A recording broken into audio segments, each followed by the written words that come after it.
আজ শামশেরগঞ্জ থানার পক্ষ থেকে ধুলিয়ান কাঞ্চনতলা জেডিজে ইনস্টিটিউশনের ছাত্রছাত্রীদের একটি সচেতনমূলক বার্তা প্রদান কর্মসূচি পালন করা হয়। উক্ত কর্মসূচি অনুষ্ঠানে উপস্থিত ছিলেন শামশেরগঞ্জ থানার আইসি সুব্রত ঘোষ, এসআই, এএসআই সহ শামশেরগঞ্জ থানার পদস্থ কর্মকর্তারা। এর পাশাপাশি উপস্থিত ছিলেন কাঞ্চনতলা জেডিজে ইনস্টিটিউশনের প্রধান শিক্ষক আব্দুল হাই মাসুদ রহমান সহ স্কুলের ছাত্রছাত্রীরা।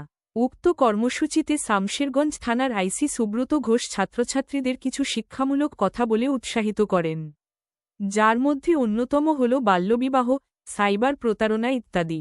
এর পাশাপাশি ছাত্রছাত্রীরা কোনোরকম কোনো সমস্যার সম্মুখীন হলে তারা যেন তার বাবা মা তার স্কুল শিক্ষকের পাশাপাশি পুলিশ প্রশাসনের ও সহায়তা নেন, তার জন্য শামশেরগঞ্জ থানার আধিকারিকদের নাম্বার ও ছাত্রছাত্রীদের প্রদান করা হয়। আজ থেকে কোনো অজানা লিঙ্কে ক্লিক নয়, কোনো অজানা ফেসবুক ফ্রেন্ডের রিকোয়েস্ট আমরা অ্যাকসেপ্ট করব না। আমরা স্কুলের যে ধর্ম, সেই ধর্মটুকু পালন করব। বাড়িতে বাবা মায়ের যে আদেশ আছে সেটা আমরা পালন করব। আমরা স্কুলে একে অপরের ভাই বোন বা দিদি ভাই এইভাবেই আমরা থাকবো।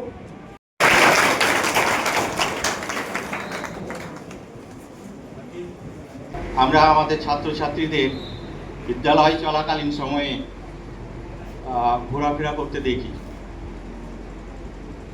এইটা আমি ব্যক্তিগতভাবে মনে করি এটা কোনো খারাপ বিষয় না। পার্কের মধ্যেও অনেক কিছু শেখার আছে,